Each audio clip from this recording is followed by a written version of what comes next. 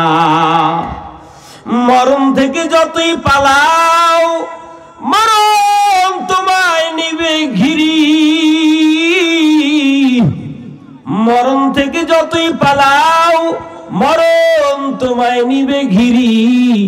যদিও সুদূর আকাশ পানে লুকাও সেথায় লাগিয়ে সিঁড়ি। সিঁড়ি লাগাইয়া যদি আপনি আর আমি পালাইতে চাই মৃত্যুর হাত থেকে, কিন্তু পালাইতে পারবো না, ঠিক কিনা জোরে কর?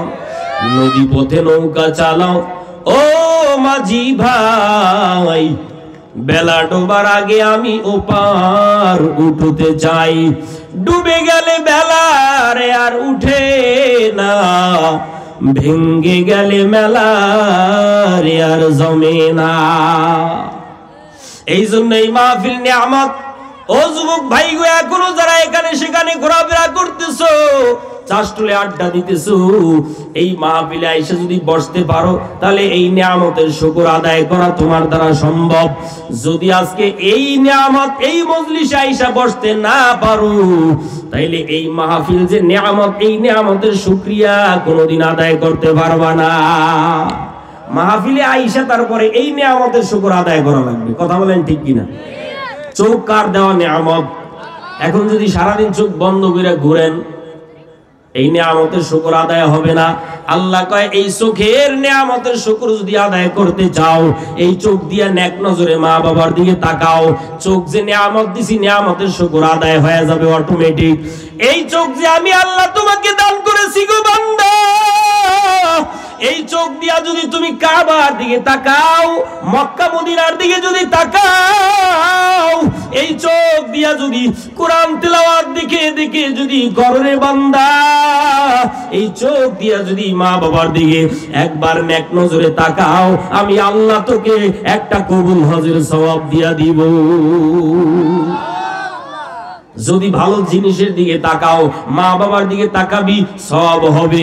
কোরআনের দিকে তাকাইয়া তেলাওয়াত করবি, নিয়ামতের শুকর আদায় করা হবে। এই চোখ একটা নিয়ামত, এই নিয়ামতের শুকর যদি আদায় করতে চাও, মক্কা মদিনার দিকে তাকা, মা বাবার দিকে তাকাও, কোরআন হাদিসের দিকে তাকাও, উলামায়ে কেরামদের দিকে তাকাও, মাহফিলের ময়দানে বসো, কোরআনের মজলিসে বসো।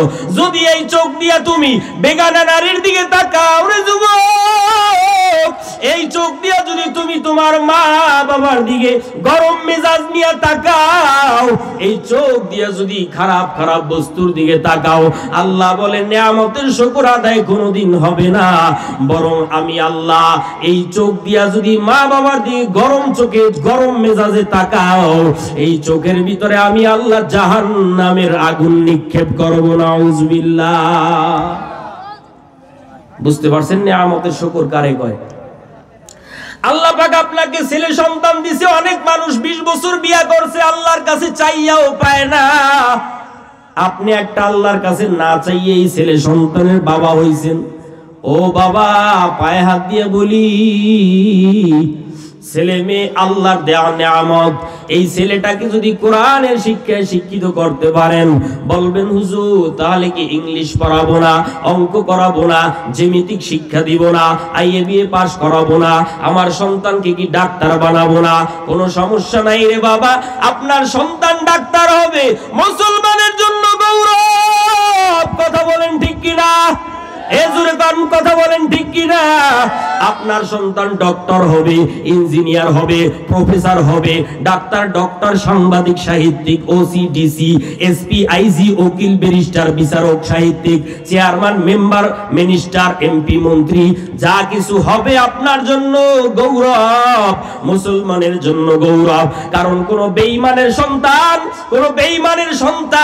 কোন হিন্দু খ্রিস্টানের সন্তান ডাক্তার হইয়া যদি বলে কোন মুসলমানদের সন্তানের কাছে ঔষধ বিক্রি করব না, তখন মুসলমানের সন্তান দাঁড়াইয়া বুকের পাঠা শক্ত করিয়া বুকের ভিতরে হাত দিয়া বলবে, বেঈমানের দল, জবান বন্ধ কর, তোদের ঔষধ আমাদের লাগবে না, তোদের ঔষধের গুল্লি মারি, তোদের ঔষধ আমাদের দরকার নাই।